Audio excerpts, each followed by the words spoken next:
रात के 3 बजे अभय अचानक नींद से उठा। रूम अंधेरा था, लेकिन वो अकेला नहीं था।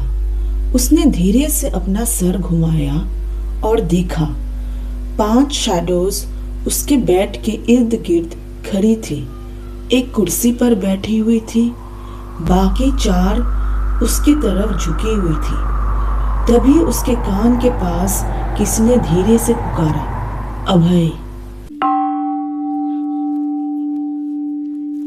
ये कहानी एक सब्सक्राइबर के अनुभव पर आधारित है और आप स्क्रीन पर उसका ओरिजिनल मैसेज देख रहे हैं। इस कहानी में हम उसे अभय कहेंगे और कुछ डिटेल्स को बदला गया है। मेहंदीपुर बालाजी, अगर आप वहाँ गए हो तो एक बात ज़रूर सुनी होगी, यहाँ से प्रसाद घर नहीं ले जाना चाहिए। अभय ने भी सुना था, लेकिन एक अंधविश्वास सुपरस्टिशन समझकर इग्नोर किया और उस दिन वो प्रसाद ले आया। अभय रोहिणी में रहता था।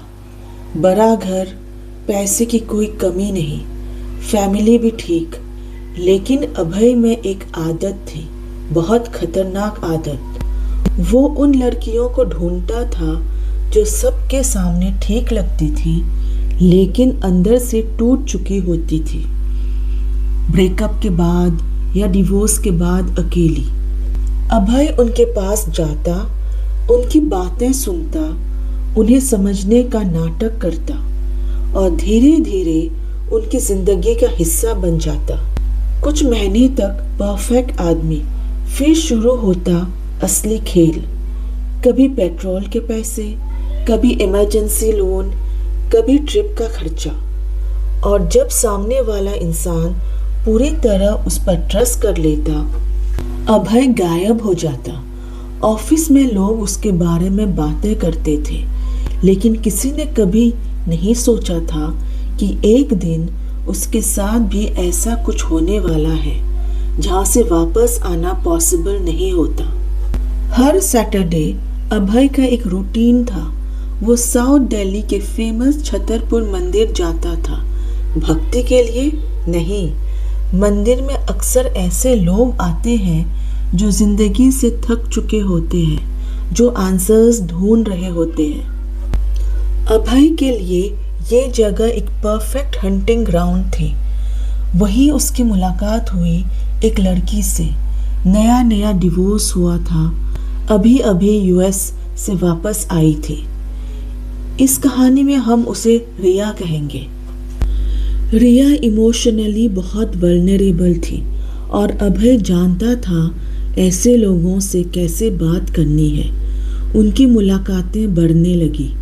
होली के दिन अभय उसके घर गया। फिर धीरे धीरे उसने रिया को कन्विंस किया कि दोनों उत्तराखंड के एक फेमस योगा कैंप जाएंगे। ट्रिप का पूरा खर्चा रिया ने उठाया, रिजॉर्ट, ट्रैवल, फूड, सब कुछ।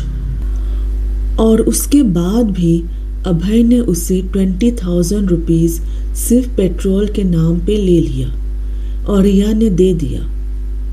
लेकिन रिया अकेली नहीं थी। अभय एक ही वक्त पर कई लड़कियों के साथ ऐसा ही गेम खेल रहा था। उसके लिए ये सब सिर्फ इजी मनी था, लेकिन अभय की एक और ऑब्सेशन थी, एक खतरनाक ऑब्सेशन। लास्ट 2 इयर्स से 2 साल से वो ओकल्ट और ब्लैक मैजिक सीख रहा था। उसका दिमाग सीधा नहीं था, अंदर से टेढ़ा था। उसने उन लोगों की एक लिस्ट बना रखी थी जिनसे वो नफरत करता था, और वो ये सब सीख रहा था उन्हें परेशान करने के लिए, उन्हें डराने के लिए। उसे स्पिरिट्स पर बिलीफ था, एनर्जी पर बिलीफ था। और सबसे बड़ी गलती, उसे लगता था कि वो उन्हें कंट्रोल कर सकता है। एक दिन अभय ने रिया को एक जगह के बारे में बताया। राजस्थान का एक मंदिर, एक ऐसी जगह जहाँ लोग जाते हैं बुरी आत्माओं से छुटकारा पाने, जहाँ एक्सॉर्सिज्म ओपनली होता है। जहाँ लोग चीखते हैं, रोते हैं और कभी-कभी अपनी आवाज़ में बात नहीं करते। उस जगह का नाम है मेहंदीपुर बालाजी। अभय और रिया वहाँ गए। पहली ट्रिप बिल्कुल नॉर्मल थी। जयपुर घूमा, फोटोज ली, स्ट्रीट फूड खाया और वापस दिल्ली आ गए। सब कुछ ठीक था या शायद सिर्फ ठीक लग रहा था। नेक्स्ट सैटरडे अभय फिर गया मेहंदीपुर बालाजी। इस बार अकेला नहीं, साथ में थे उसके स्कूल फ्रेंड्स धीरज और अमित। जो लोग वहाँ गए हैं वो एक बात जानते हैं, उस मंदिर में कुछ रूल्स होते हैं, सख्त रूल्स। मंदिर से निकलते वक्त पीछे मुड़ कर नहीं देखना, रास्ते में किसी अनजान से बात नहीं करनी और सबसे इम्पोर्टेंट, वहाँ का प्रसाद कभी बाहर नहीं ले जाना। कहते हैं एग्जॉर्सिज्म के दौरान बहुत सी चीज़ें रिलीज होती हैं, ऐसी चीज़ें जो दिखाई नहीं देती और कभी कभी वो किसी के साथ चल पड़ती है। लेकिन अभय को रूल्स से प्रॉब्लम थी। उसे लगता था वो सबसे स्मार्ट है। मंदिर के अंदर का माहौल बिल्कुल अलग था। हर तरफ लोग चीख रहे थे, कुछ लोग जमीन पर लटपट होकर चिल्ला रहे थे और कुछ लोग पकड़कर बैठे हुए थे। हवा में जलते तेल और धूप की तेज स्मेल थी। अभय और उसके दोस्त धीरज और अमित पहले तो इस सब को देखकर हंस रहे थे। एक आदमी को 4 लोग पकड़कर बैठे हुए थे। एक औरत जमीन पर सर पटक रही थी। लेकिन अभय के लिए ये सब सिर्फ तमाशा था। तभी एक औरत जो एक्सोर्सिज्म के दौरान जोर जोर से चिल्ला रही थी, अचानक चुप हो गई। उसका सिर धीरे से उठा और उसकी आंखें सीधा अभय की तरफ टिक गई। 2 सेकंड तक वो बस उसे घूरती रही। फिर उसने धीरे से एक ही लाइन बोली, प्रसाद मत ले जाना। अभय हंस पड़ा और उसने वही किया जो शायद वहाँ सबसे बड़ी गलती मानी जाती है। अभय ने प्रसाद ले लिया और मंदिर से बाहर निकलते वक्त उसने एक बार नहीं, कई बार पीछे मुड़कर देखा, जैसे कोई उसे देख रहा हो या जैसे वो किसी को चेक कर रहा हो कि क्या वो पीछे आ रहा है। उसके लिए ये सब एक एक्सपेरिमेंट था, एक मजाक। लेकिन कुछ चीज़ें मजाक नहीं होती। उस वक्त उसे बिल्कुल अंदाज़ा नहीं था कि जब वो दिल्ली लौटेगा वो अकेला नहीं होगा। कुछ दिन बाद सुबह का वक्त था। अभय के पापा रोज की तरह मॉर्निंग वॉक पर गए।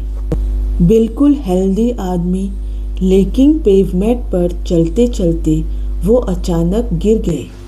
लोगों ने तुरंत हॉस्पिटल पहुंचाया, लेकिन डॉक्टर्स ने डिक्लेयर कर दिया ब्रॉड डेड। सबसे अजीब बात, जब उन्हें उठाया गया उनकी आंखें बिल्कुल ऊपर की तरफ मुड़ी हुई थी, जैसे मरने से पहले उन्होंने कुछ देखा हो। ऑफिस में सब शॉक में थे। सब क्रीमेशन में गए।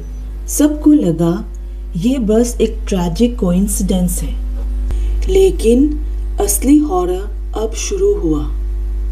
उस रात के बाद अभय को नींद आनी बंद हो गई। हर रात उसके फादर सपने में आते, लेकिन वो नॉर्मल नहीं लगते थे और हर बार सिर्फ एक बात कहते, अभय मुझे यहाँ से निकालो। अभय ने सोना छोड़ दिया। फिर घर में चीजें बदलने लगी। उनकी माँ अचानक बीमार पड़ गई। अभय की बैक में एक अजीब सा दर्द शुरू हो गया, लेकिन वो नॉर्मल पेन नहीं था। उसे लगता था जैसे कोई उसकी पीठ पर धीरे धीरे रेंग रहा हो। डॉक्टर्स ने सब टेस्ट किए, शुगर, B12, न्यूरोलॉजिकल, सब नॉर्मल, लेकिन दर्द और ज्यादा बढ़ता गया। फिर एक रात अभय पानी पीने के लिए उठा। लिविंग रूम में लाइट बंद थी, लेकिन अंधेरे में उसने कुछ देखा। एक कोने में एक शैडो। उसने आंखें सेक कर देखा, फिर दूसरी, फिर तीसरी, फिर चौथी और एक पांचवी। Total 5 shadows. उसने सोचा वो हैलुसिनेट कर रहा है। वो वापस अपने रूम में आया, बेड पर लेटा, लेकिन नींद नहीं आई। तभी उसे लगा जैसे कोई उसके रूम में चल रहा है। उसने आंखें खोली। रूम खाली था, लेकिन फ्लोर पर गीले फुटप्रिंट्स बने हुए थे, जैसे कोई अभी अभी अंदर आया हो। अभय का गला सूख गया। वो हिल भी नहीं पा रहा था। तभी उसके कान के बिल्कुल पास किसी की हल्की सी सांस महसूस हुई, जैसे कोई उसके बिल्कुल करीब झुककर सांस ले रहा हो। और फिर एक धीमी सी आवाज, अभय। उस रात वो बिल्कुल नहीं सोया। अगली रात जब वो अचानक उठा, उसने देखा वो 5 शैडोज उसके बेड के इर्द गिर्द खड़ी थी। एक शैडो कुर्सी पर बैठी हुई थी, बाकी 4 उसके आसपास बिल्कुल चुप, बिल्कुल सीधी, जैसे सब उसे देख रही हो। अभय को समझ आ गया था कुछ बहुत गलत हो चुका है। उसने तुरंत अपने गुरुजी को कांटेक्ट किया। गुरुजी ने एक स्पेशल रिचुअल किया। डीप मेडिटेशन में उन्होंने जो देखा वो और भी डरावना था। उन्होंने कहा उन्हें अभय के फादर की आत्मा दिख रही है, लेकिन वो आगे नहीं बढ़ पा रहे क्योंकि उनके आसपास 5 आत्माएं खड़ी हैं। और फिर गुरुजी ने धीरे से कहा, ये 5 आत्माएं तुम्हारे साथ मेहंदीपुर बालाजी से चिपक कर आई है। एग्जॉर्सिज्म के वक्त जब दूसरों से आत्माएं निकली जा रही थी, वो अभय से अटैच हो गई। और फिर एक और बात, अगर इन्हें रोका नहीं गया तो ये तुम्हारी फैमिली से साथ जान ले जाएंगे। डर के मारे अभय ने तुरंत गुरुजी को कहा, जो करना पड़े कीजिए, मुझे बचाइए। फिर शुरू हुआ एक लंबा प्रोसेस। कई हफ्तों तक रिचुअल्स, मंत्र, बंधन, और फिर अभय को फिर से ले जाया गया मेहंदीपुर बालाजी। फिर शुरू हुआ एक लंबा प्रोसेस। कई हफ्तों तक रिचुअल्स, मंत्र, बंधन, और फिर अभय को फिर से ले जाया गया मेहंदीपुर बालाजी। फिर शुरू हुआ एक लंबा प्रोसेस। कई हफ्तों तक रिचुअल्स, मंत्र, बंधन, और फिर अभय को फिर से वहाँ स्पेशल क्रियाएं की गई। और कहा जाता है उन 5 आत्माओं को मंदिर के पास एक पेड़ से बांध दिया गया। लेकिन कहानी यही खत्म नहीं होती। अभय के फादर की डेथ अनटाइमली थी, इसीलिए उनकी आत्मा को शांति नहीं मिली। आज भी कभी कभी अभय को लगता है वो उसके घर में ही है। उसने घर बेचने की बहुत कोशिश की, लेकिन आज तक कोई उस घर को खरीदना नहीं चाहता।